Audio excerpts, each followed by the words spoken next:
Southern స్టేట్స్కి అన్నింటిలో కూడా అన్యాయం జరుగుతుందా? జనాభా నియంత్రణే ఈ దక్షిణాది రాష్ట్రాలకు శాపంగా పరిణమించిందా? ఈ విషయానికి సంబంధించి కొట్లాట అంశాల్లో మనం ఇవాళ డిస్కషన్ చేస్తూ ఉన్నాం. సార్ కృష్ణారెడ్డి గారు, ఓవరాల్గా చూస్తే కనుక ఇటు కాంగ్రెస్ కావచ్చు, అటు బీఆర్ఎస్ కావచ్చు, వారి వెర్షన్స్ విన్నారు. ఏమనిపిస్తోంది? బీజేపీ అయితే ఖచ్చితంగా ఈ రెండు బిల్స్ని కావాలనే మిక్స్ చేసి పెడుతోంది. మహిళా బిల్లుతో పాటు ఈ పునర్విభజనకు సంబంధించి ఇలాంటి వాదనలు వినబడుతూ ఉన్నాయి. ఏం చెప్తారు సార్? ముందుగా మీకు రాజ్ న్యూస్ ప్రేక్షకులకు, అలాగే ఈ చర్చా వేదికలో పాల్గొంటున్న వివిధ పార్టీల నాయకులందరికీ శుభ సాయంత్రం తెలియజేస్తూ, మరి ముఖ్యంగా రేపు అంబేద్కర్ జయంతి సందర్భంగా అందరికీ అంబేద్కర్ జయంతి శుభాకాంక్షలు తెలియజేసుకుంటూ, ఇప్పుడు ఏదైతే కాంగ్రెస్ నాయకులు మాట్లాడింది క్షుణ్ణంగా విన్నాము. కాంగ్రెస్ నాయకులకు ఏంటంటే నోటితో ఒకటి నోవసలతో ఎక్కించినట్టు ఉంటుంది. ప్రతిదీ కూడా మేము మద్దతు ఇస్తున్నామంటారు, దానికి ఒక లింక్ పెడతారు. అది ముందుకు పోవద్దు, వెనుకకు రావద్దు. సమస్య అనేది ఎప్పటికీ అట్లనే ఉండాలి, మనం దాని మీద ఇది చేసుకోవాలి. వాళ్ళ ఆలోచన ఏంది అంటే హైదరాబాదును కార్పొరేషన్ ముక్కలు చేసేసి ఒక ముక్కగా కాన్కి ఇచ్చినట్టు ఇంకొక భారతీయ జనతా పార్టీ కూడా అలాగే చేస్తున్నదేమో అని చెప్పేసి వాళ్ళ ఆలోచన ఉన్నట్టుంది. అలా కాదు, దేశ భవిష్యత్తు గురించి ఆలోచన చేసే విధంగా భారతీయ జనతా పార్టీ సిద్ధాంతాలు కానీ ఆలోచన కానీ ఉంటాయి. ఇంకోటి చెప్తాను, ఇందాక ఉత్తరాది రాష్ట్రాలు, దక్షిణాది రాష్ట్రాలు, వివక్ష ఇవన్నీ అనే దానికంటే మనకు జాతీయ భావం కొట్టి చూడాలి. నేను ఒక ఎగ్జాంపుల్ చెప్తాను సార్, అంత కొద్దిగా టైం ఇవ్వండి. ఎందుకంటే ఇప్పుడు మన ఇంటి పక్కకు ఒక క్యాండిడేట్ ఉంటాడు.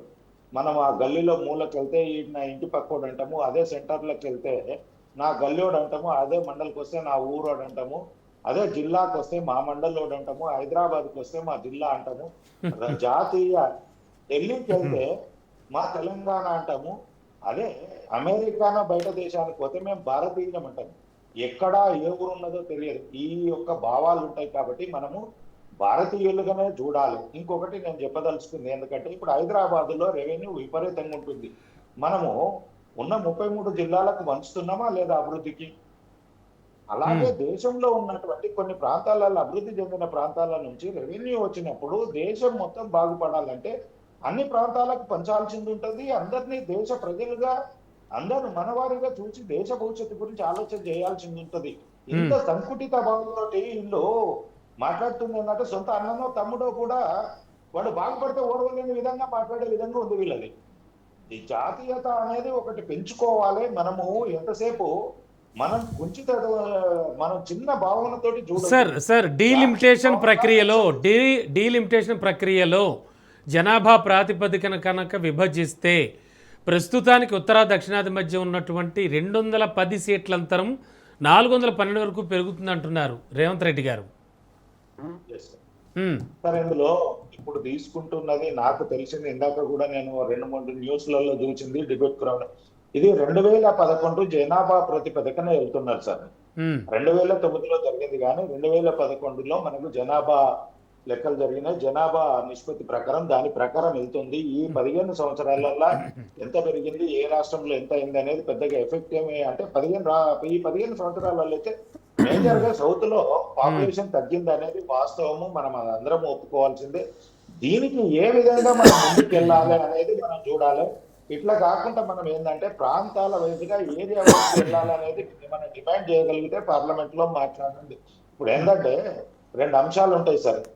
ఆర్థికంగా చూస్తాము, లేదంటే ఆస్తి పరంగా చూస్తాము, లేదు అనుకుంటే ధనం అంటే డబ్బు పరంగా చూస్తాం. ఇందులో చూసినప్పుడు ఏంటంటే మనకు జనాభా ఇక్కడ తక్కువ ఉంది కాబట్టి, మనకు ల్యాండ్ ఎక్కువ ఉంది కాబట్టి, మనకి ఇక్కడ మనకు డెవలప్మెంట్ కు మనకు రాజకీయంగా కొంత ఇది కావాలి కాబట్టి మాకున్న రెవెన్యూ పాపులేషన్స్ కాకుండా ఈ ల్యాండ్ నిష్పత్తిగా పెంచాలని మీరు మాట్లాడతారా? ఏ విధంగా మాట్లాడతారు? పార్లమెంట్ లో చర్చ వచ్చినప్పుడు దానితో మీరు మాట్లాడండి. కానీ మనం ఒక నింద ఆరోపణ చేస్తాం, దానికి సొల్యూషన్ లేదు. కానీ సార్ ఇప్పుడు రైట్ నౌ చూస్తే మహిళా బిల్లును అడ్డు పెట్టుకుని డీలిమిటేషన్ చేయొద్దంటూ పార్టీలన్నీ ఏకవుతున్నాయి